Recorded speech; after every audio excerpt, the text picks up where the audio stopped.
everybody and welcome back to another video, and if you're here for the very first time, it's lovely to meet you. I'm Jane. My husband Mike is behind the camera.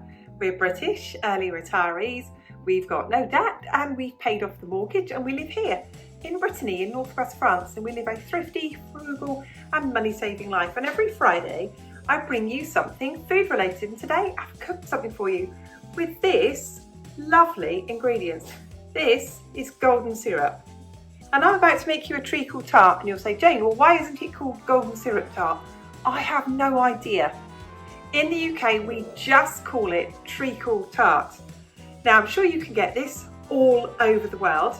And if you can't, in the search bar on YouTube, if you type in there how to make golden syrup, it's really easy to make.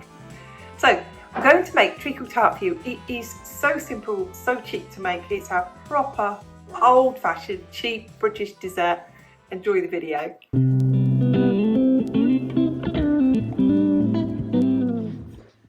Let's talk about the ingredients to make a treacle tart. Well, to start with, it's not treacle, it's golden syrup. You can buy this in many places. I'm not going to say you can't buy it in certain places, because somebody will probably tell me, I think you can. So it's made from golden syrup. If you absolutely cannot find it, if you just in the search bar of YouTube put golden syrup recipe, it'll take you to numerous people making it and showing you how to make it. So it's golden syrup. It's bread. I've got some crusts left over and some bread. It can be white bread. It can be like this, a sort of a wholemeal bread. But I've got my gluten-free bread. And this is going to go in the food processor. Do not try and use gluten-free breadcrumbs. We're going to have zests of lemon. I might use 2. I might, because I've got 3, might use it all up, might not. And I add in, and this is absolutely optional, a teaspoon of ginger, which certainly gives this little dessert a kick. It gives it a kick. But that's the filling, that's all that goes in it, and that is optional. So use your bread. If you've kept your crusts, that's great. And the filling is really simple. You use half the weight of bread to golden syrup. So that's simple. So if the bread you've got left, if you've got 200 grams of bread, you'll use 400 grams of golden syrup. It's that simple. It's so easy to remember. And when it comes to making pastry, if you were making this and it was just regular flour, you would use half fat to flour. That's it, that's pastry. So if you had 200 grams of flour, you'd have 100 grams of butter. That's it. But if you're going to make it with gluten-free flour, you're going to need a spoon of xanthan gum, and you're going to need an egg and a few drops of icy cold water. And that's it. Now, to make pastry, you take your fat, and the best one is obviously butter. You can use lard. You can use a vegetable version of butter. You'll want this from the fridge, and you want it cut into small cubes, and it will go into your flour, and you'll rub it in with your fingers. I don't do that. I use a food processor to do it. I make all of my pastry in the food processor. But that's it. That's all you have to remember with pastry, half fat to flour. All you have to remember with the filling is weigh your bread and think about how big your dish is going to be. The bigger the dish, the more filling it needs. Lemon zest, golden syrup, maybe a spoon, or I'll probably do half a spoon of ginger, because otherwise it can be a bit spicy.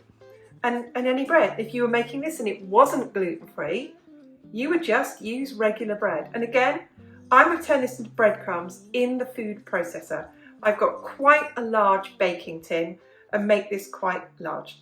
So that's the ingredients.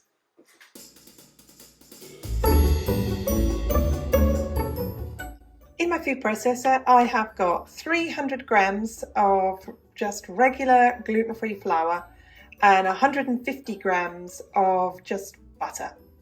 I've got 1 teaspoon of xanthan gum and a tiny sprinkle of salt. I don't add sugar to this because if I have any leftover pastry, it just gets all bunged in a bag in the freezer and all leftovers can be used for anything, sweet or savoury. So I'm going to whiz this up in the food processor and then add in the egg, whiz it up again, it'll form a lump and it's pastry, and I'll put it in the fridge for 30 minutes to chill. Here is my finished pastry, quite a lump of it. And you can see with gluten-free pastry, I'm going to break this in half, how the structure of it just doesn't hold together, and how you're really going to need to chill gluten-free pastry so it just doesn't completely fall apart when you're rolling it out. So that's going to go in the fridge now for 30 minutes. I'm going to make my filling.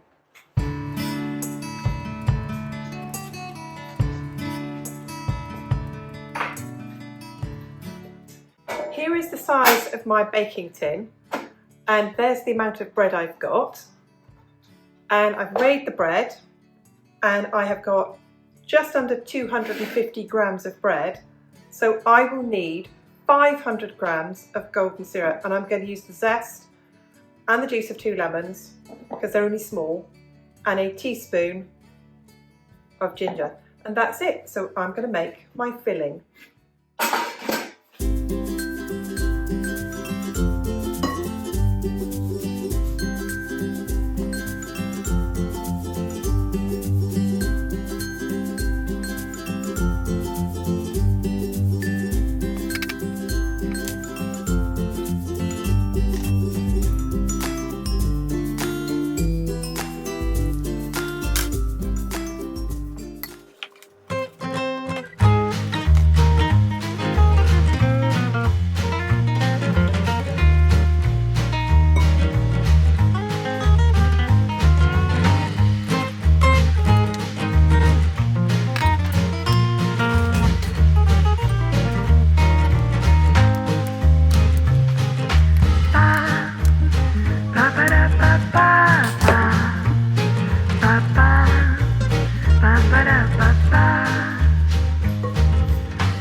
Roll out my gluten-free pastry between 2 pieces of greaseproof paper.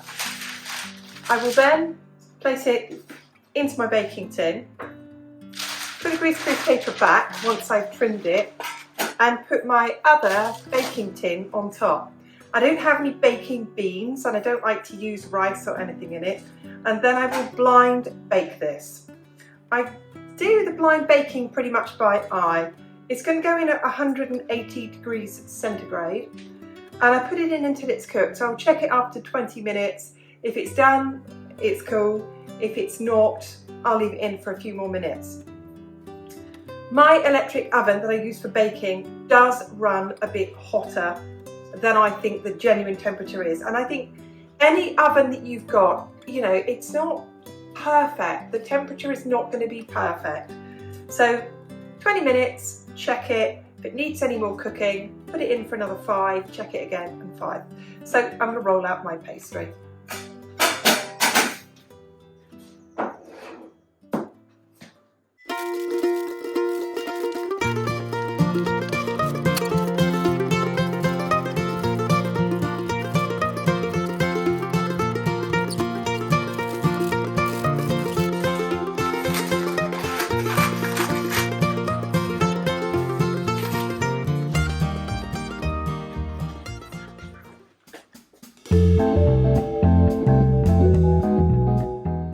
Pastry. It's been in for 15 minutes. I'm now going to put it back in the oven, still at 180, for about 5 minutes, and I'll keep it checked. My oven's got a glass door, so I'll literally stand there looking at it, and if it starts to catch in any way, I'll make sure that I take it out of the oven. And don't worry if it cracks, because that's what gluten-free pastry does, and it breaks. It'll be all right. And something I forgot to add to this, you can add egg to the filling, and I am going to today because I really want to make sure that it sets. And if I've got too much to fit in the pie tin, I will just cook it in a little dish, if that makes sense, and I'll show it to you. So the pastry's now going back in the oven. So the pastry is as cooked as much as I want it to be. It's very delicate gluten-free pastry, and it can, I'll just take that bit off, it can very easily fall apart. So this is going to go in the oven. I'm going to put it back in the oven at 180 degrees centigrade for 20 minutes, and then I will check it again. Hello there, with a quick note from the cook. It's been ages since I've made treacle tart. I've put it in the oven, so the pastry case is cooked. I've put it in there at 160, and it's going to go in for 30 minutes. I'll then turn it down, maybe to about 140, 120 for a further 30 minutes after that. So it's a slow cook to set the filling. So cook's error, but I've amended it.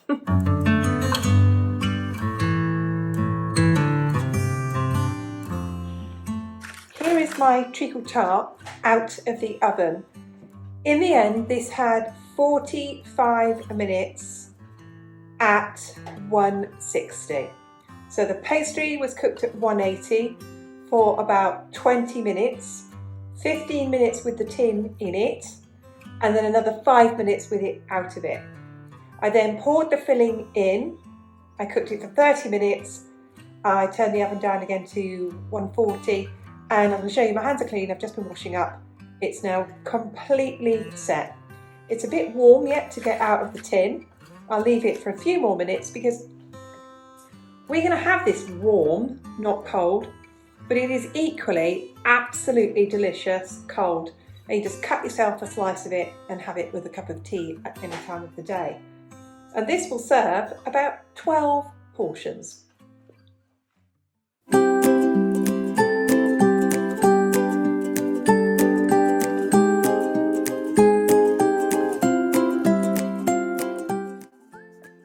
And here it is, all finished. It is the simplest, cheapest tart to make. Leftover bread, golden syrup is very reasonably priced. We've got it with ice cream, which is on offer at the moment at our supermarket, with some vanilla ice cream. You could also have this with some custard or some thick cream, or if you're in the UK and you get hold of it, or you can get hold of it wherever you live, clotted cream. It is best with clotted cream. So there it is, treacle tart with a serving of ice cream on the side.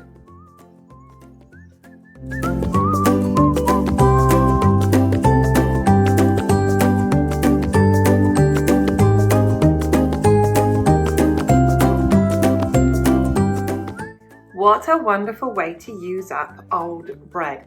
You can make that with gluten in it, in a regular pastry with regular bread and regular golden syrup and all of that, or you can make it as I did without the gluten. It's delicious either way, really. Anyway, thanks for watching. Thank you to everyone who hits the like button. Thanks for all of your comments. Do you make treacle tarts? There's a question for you. Thanks to everyone who leaves a comment. We read every single one of them, and massive thanks to everyone who lets one or two of the adverts roll, because that's how we YouTubers make a living. Thank you so much. We'll see you again soon. Bye for now.